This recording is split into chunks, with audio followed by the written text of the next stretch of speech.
So to help out voters who are going to the polls on Tuesday, we're doing these hot seat legal analysis with Noble McIntyre, who's doing a great job, by the way. Thanks for doing the analysis of McIntyre law. We're taking a look at these state questions and seeing what the proponents' opponents say. Does it jive with what's on the ballot? And today, Noble, we're talking about 780, 781, which is going to reclassify some drug offenses and some property crimes. Proponents, Chris Steele, former speaker, and some other folks are saying, and I think everybody agrees, we got so many people in prison, we incarcerate more women than anybody else, almost at the top incarcerating men.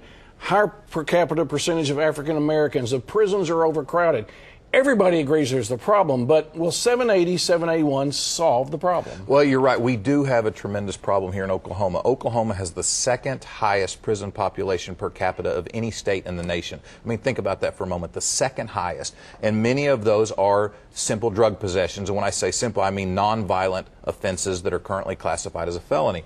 This state question came about as a way to try to reclassify some of those possession charges into a misdemeanor and then redirect the savings from not having these folks in prison through State Question 781 into programs that they would get treatment for rehabilitation treatment and a lot of different programs to help them get some treatment in order to bring down our prison population and get these folks back with their family and be able to help them get better employment, because if you have a felony conviction, it's harder to get a job than if you have a misdemeanor conviction.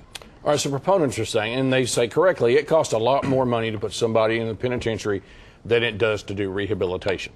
The question is, if you look at the ballot title, will this guarantee that's going to happen? Will the savings wind up doing something? Will we have more drug courts?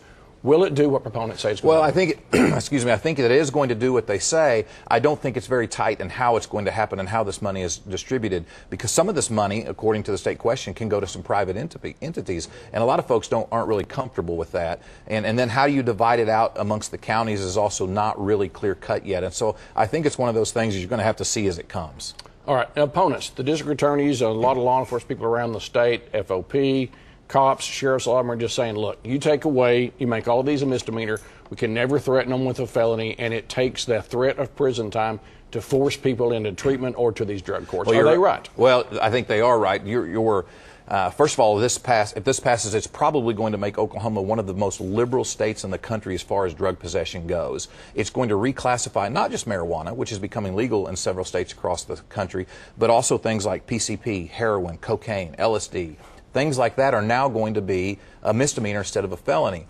And the problem, as the opponents see the bill as written, the state question as written, is that there's no number on how many times you can be picked up for possession. So you could have somebody on their 20th meth possession in school, and you can't prosecute them with anything other than a misdemeanor. And that long term, one of those unintended consequences can cause some serious, serious problems. All right, so I guess it's up to the voters on Tuesday. I guess so. Noble McIntyre, thank you for your legal analysis. Before you head to the polls, go to news9.com/yourvotecounts. Noble and I have covered every one of the state questions with his legal analysis.